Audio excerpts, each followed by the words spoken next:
Hi guys, and welcome back to this channel. In this video I'm gonna show you how you can set auto save your story to archive on Instagram. So first open the Instagram apps and click the add story button.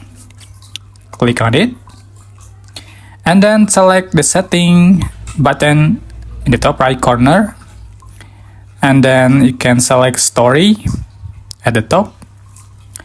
So turn on save story to archive.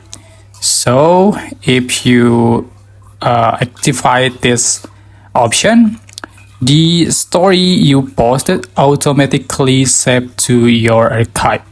So you don't have to save your story to your phone, to your gallery. Just open the archive to see your story posted.